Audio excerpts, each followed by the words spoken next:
Coucou tout le monde, je vous retrouve aujourd'hui pour faire la vidéo du 8e et 9e mois d'allaitement. Donc ça s'est pas du tout passé comme je vous ai dit dans la dernière vidéo, car à ces 7 mois, je trouvais que Harper prenait vraiment très bien le sein. On avait fait une expo et du coup, il avait plus du tout pris de biberon pendant presque tout le week-end, hormis le biberon du soir avant le coucher. Donc je m'étais dit, on arrête les biberons, on repart au 100% au sein. J'ai fait ça pendant, je crois, 3 jours, en me disant, allez, ça va être bien et tout ça. Alors, il était très bien, ça, il n'y avait aucun souci, mais comme quand il était petit, toujours ce problème de téter pendant 3 minutes et après il s'arrêtait, ce qui fait que du coup, il prenait pas le gras. Et donc, il était revenu à téter toutes les heures, que ce soit la journée ou la nuit. Donc là, du coup, je me suis dit, c'est pas possible, je vais pas repartir dans ce cercle vicieux, qu'après il veuille plus du biberon, parce que c'est vrai que du coup, le fait de remettre bébé au sein constamment, après il veut des fois plus du biberon. Il y a la confusion sein-tétine, mais ça peut être aussi dans l'autre sens, où du coup bébé ne veut pas reprendre le biberon et demande que le sein. Ce qui m'est arrivé quand même un petit peu, parce qu'il y a eu quelques fois où je voulais lui donner le biberon et vraiment il me le recrachait complètement. Après je le mettais au sein et là il acceptait. Donc c'est qu'il avait faim mais qu'il voulait vraiment du coup le pot à pot. C'est reparti, je suis revenue à retirer un petit peu mon lait pour refaire des biberons. Donc on est passé, donc on était à 3 biberons et là je suis passée à 4 biberons parce que je voulais vraiment être un peu plus tranquille, sachant qu'en plus les vacances arrivaient. Là je suis en vacances. Donc du coup, le 8e mois, j'ai réintroduit du coup les biberons, donc progressivement aussi parce que du coup, il les voulait mais il prenait plus que 60 millilitres du coup. Donc petit à petit on a augmenté, sachant qu'il est quand même allaité à la demande. Donc entre les biberons, il a quand même toujours le sein et au début du 8e mois d'allaitement, là du coup tout s'était bien remis en place. Il buvait environ, alors il avait la tétée le matin, donc au réveil. Je vous commence la journée, donc à peu près au réveil. Je sais que souvent il se réveille vers 7h, 6h30, 7h, il a une tétée, il se rendort. Après il se réveille vers 9h, où là il a la tétée, vraiment la vraie tétée du matin.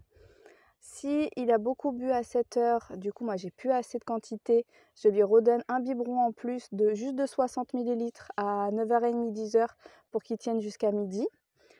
Après il a oui ou non la tétée de 11h, 11h30, selon comment il se réveille. S'il se réveille ronchon, je lui donne une petite tétée pour le calmer, mais souvent c'est juste vraiment de la tétouille en fait, il boit pas vraiment, il va avoir vraiment son biberon à 11h30. Donc à 11h30, il a le biberon de 100-120, mais souvent il s'arrête à 100 millilitres, il boit pas plus.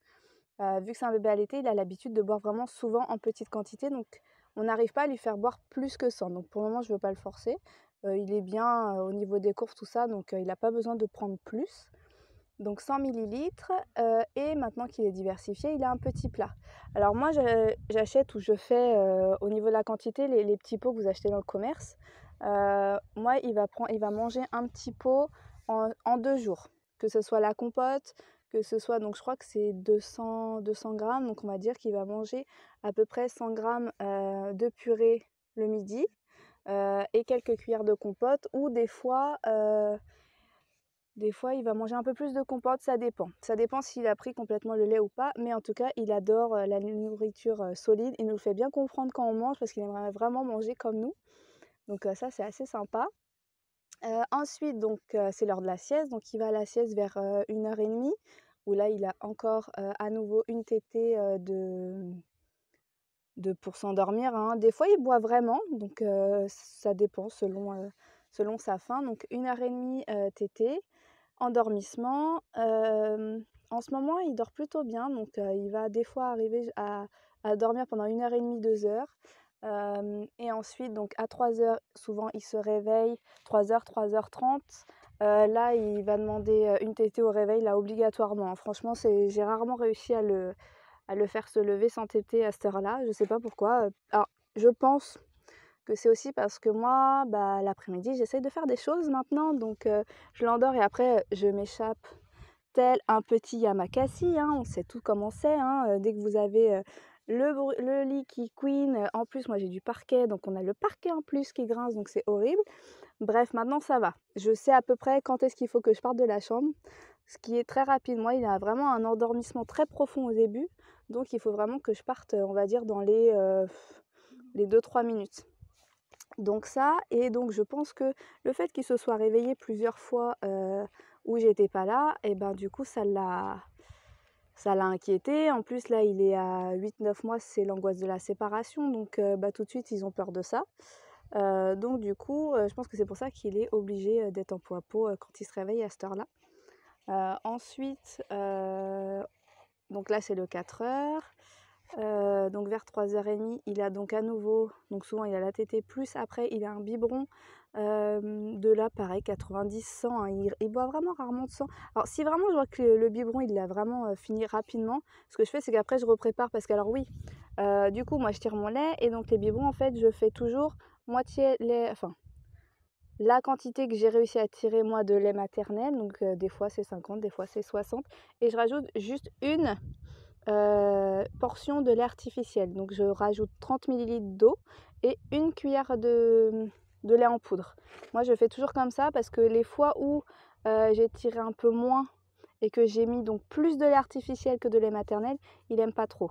Donc là je vais doucement, donc pour le moment on fait comme ça, il y a plus de lait maternel, sachant que s'il boit vite le biberon, ce que je fais c'est que je reprépare une fois, juste 30 millilitres, juste de lait artificiel, que des fois je mélange un petit peu avec ses aliments pour vraiment qu'il ait quand même sa quantité de lait, ou alors des fois il le prend. Mais il n'aime pas trop. Alors j'ai remarqué aussi qu'il le préférait le lait artificiel quand il avait été chauffé avant. Si je lui donne à température ambiante, là il en veut vraiment pas. Parce que bah, il a l'habitude du lait maternel qui est toujours un petit peu chaud, hein, 37 degrés hein, là-dedans. Donc voilà. Ah, par contre mon lait c'est qu'il soit froid. L'autre fois bah, quand on est arrivé là, j'avais rien pour faire chauffer. Donc le biberon il était dans une petite poche bah, pour que ça reste au frais quand même. Parce que bon, on n'avait pas beaucoup de route, mais bon, le temps que moi j'ai tiré, il avait déjà été au frigo pour que ça reste au frais, pour pas que ça tourne. Je lui ai donné, c'était pas des glaçons, mais il était quand même bien froid, il l'a pris quand même. Donc ils sentent vraiment le goût différent, ils ont quand même déjà bien des préférences, hein. Donc je reviens aux 4 heures. Donc aux 4 heures, il va boire donc 90-100. Ensuite, je lui redonne un petit peu de compote. Et des fois, ce que j'aime bien faire et qui semble aimer beaucoup, parce que moi j'ai toujours peur un petit peu avec le boudoir. Faut savoir que ma fille, elle s'était étouffée petite avec. Elle me rappellerait toute ma vie, hein. Elle avait à peu près son âge, elle devait avoir 9-10 mois, peut-être un petit peu plus grande. Et bah, elle avait le boudoir et il y a un gros bout qui est passé. Alors OK, je sais que ça fond, mais bon, pris de panique, moi je lui ai écrasé le boudoir, j'ai mis mon doigt au fond de sa gorge. C'est pas forcément ce qu'il faut faire, hein, mais moi en tout cas c'est ce que ça a marché. Je pense qu'il se serait dissous tout seul, mais bon, dans ces circonstances-là, on a toujours peur, donc on a envie que ça aille plus vite, hein. Donc du coup, c'est vrai que là, je suis un peu plus réticente à lui donner des morceaux ou des boudoirs, tout ça. Ça me fait plus peur. Donc ce que je fais, c'est que je prends donc la compote. Je mets un peu de yaourt avec. Là, j'ai commencé un petit peu les yaourts parce qu'au final, en lait, il avait que mon lait et un petit peu de lait artificiel. Donc les yaourts, mais souvent les yaourts ils sont un petit peu pâteux. Donc je mélange avec la compote et je prends la moitié d'un boudoir que j'émiette en fait.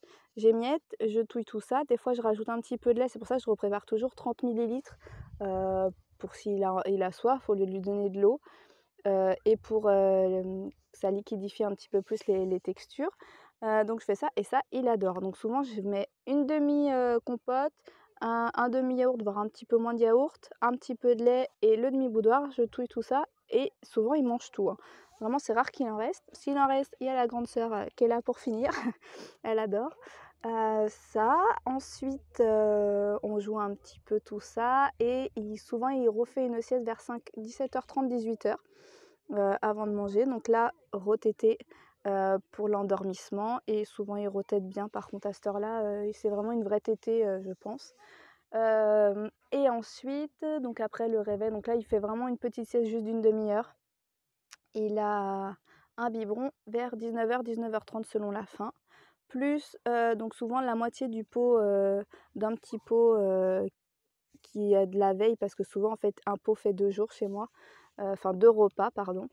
Un pot fait 2 repas, donc sachant que le midi il a le droit maintenant avec un peu de viande et le soir juste des légumes. Donc je donne pas le même pot le midi et le soir, hein. Je fais vraiment un pot pour le midi, un pot pour le soir. Je rajoute pas de lait parce que moi, du coup, il a un biberon à côté parce que souvent vous avez des pots où vous avez, les légumes avec, des pâtes et puis, du lait. Souvent, moi, le soir, c'est moi qui fais donc selon ce que nous on mange, si on va faire, de la purée de, je sais pas, patates douces, je sais que ça par exemple, il aime beaucoup. Bah, voilà, je vais lui préparer à part lui de la patate douce où je vais mettre un petit peu de mon lait ou du lait artificiel avec, toujours oubliez pas de mettre, des huiles. Parce que si vous mettez pas d'huile, ça constipe. Donc du coup, ça, faut faire super attention. Et voilà, souvent ça suffit. Après franchement, qu'on mette des grosses quantités ou pas, moi, j'ai pas vu la différence au niveau du sommeil, hein. Il y en a plein qui disent, vous prenez, vous donnez la double dose, que ce soit de biberon ou en purée, franchement, moi, il dort, pas mieux, si ce n'est pire, parce que du coup, je pense qu'il se sent pas bien et il a du mal à digérer. Donc faut vraiment faire comme on le sent, comme on sent que bébé a besoin, hein. Donc ça, voilà et après la nuit, bah, moi, j'ai toujours des réveils, hein, franchement, souvent c'est toutes les 2 heures. Des fois, j'ai la chance toutes les 3 heures, donc ça, c'est pas mal parce que souvent, il se couche vers 21 heures. Donc pareil, tétée d'endormissement à 21 heures, mais là, c'est vraiment la tétouille d'endormissement. Il boit pas, donc du coup, souvent, ce que je fais, c'est que je retire mon lait, pour en avoir pour le lendemain.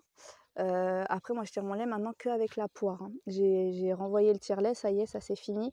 J'en avais marre, je voulais plus de contraintes, c'est gros, c'est voilà. Alors par contre, au début, c'était un petit peu difficile parce que le fait de pas avoir le tire-lait, bah, les seins, ils s'engorgent rapidement. Le fait de mettre des biberons, du coup, téter bébé tète moins. Mais voilà, là, ça s'est quand même bien régulé, ça va mieux.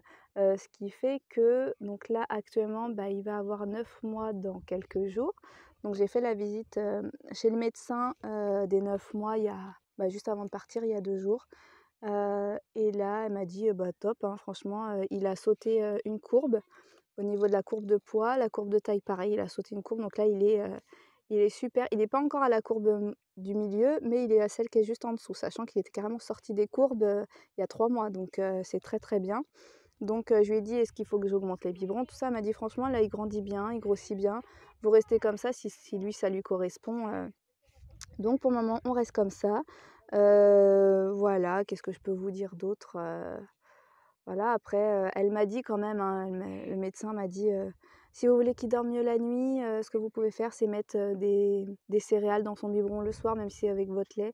Mais moi, je suis pas forcément pour les céréales. Alors il y en a certaines, je pense, qui sont bien. J'en ai acheté, hein, j'en ai déjà acheté, mais je sais que ça épaissit le lait, oui, mais souvent c'est bourré de sucre et le problème des céréales comme ça, c'est comme, les gâteaux, ça absorbe en fait tout ce qui est l'eau dans le corps du que ce soit chez nous d'ailleurs ou chez les bébés, ça absorbe tout l'eau du corps et du coup, bah, après ils sont constipés donc faut quand même faire attention. Moi, ce que je conseille, c'est quand on veut moi de temps en temps, ça m'arrive de lui en mettre, mais au lieu de mettre, les 3 cuillères, je lui mets qu'1 cuillère juste pour qu'il ait un goût un peu différent.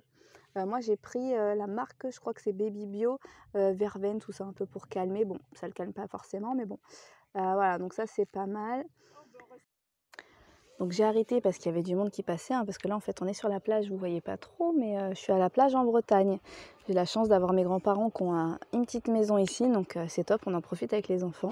Harper d'ailleurs c'est pas la première fois, mais vraiment la première fois où il a été un petit peu mettre les pieds dans l'eau et dans le sable, donc c'est trop chou.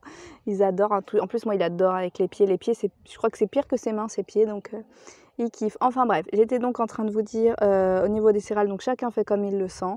De toute façon, la maman et le papa, hein, c'est pareil, hein, feront toujours, je pense qu'il y a de mieux pour leur enfant. On fait toujours ça par amour, donc faut pas se stresser. On fera des erreurs, ça c'est sûr, on en fait tous, mais ça sera toujours de bon cœur qu'on le fera, ça c'est sûr. Voilà, donc moi, il se réveille donc effectivement toujours, la nuit, mais bon, bah, c'est comme ça, hein. Après, je pourrais peut-être lui faire un biberon la nuit pour qu'il tienne un peu plus longtemps et encore, je sais même pas si ça changerait quelque chose. On l'avait fait quand il était plus petit, ça avait rien fait et personnellement, me lever, descendre, faire le biberon, remonter, je sais que déjà je me rendormirais, beaucoup plus difficilement, parce que là, donc il est toujours en cododo, je me mets sur le côté, il tète et tout de suite on se rendort donc c'est un réveil, léger. Je me réveille quand même une fois pour, descendre mon lait parce que, la nuit donc il tète d'un sein et je tire en même temps, avec la poire de l'autre côté, ce qui fait que j'arrive à récolter entre 80 et 100 millilitres la nuit. Et ça, c'est toujours mon biberon en fait pour le lendemain soir. parce que j'essaye toujours quand je tire la nuit de lui donner pour, le soir, le plus tard. Si je tire le matin, j'essaie de donner le matin, enfin ça je vous avais déjà expliqué ça dans une vidéo.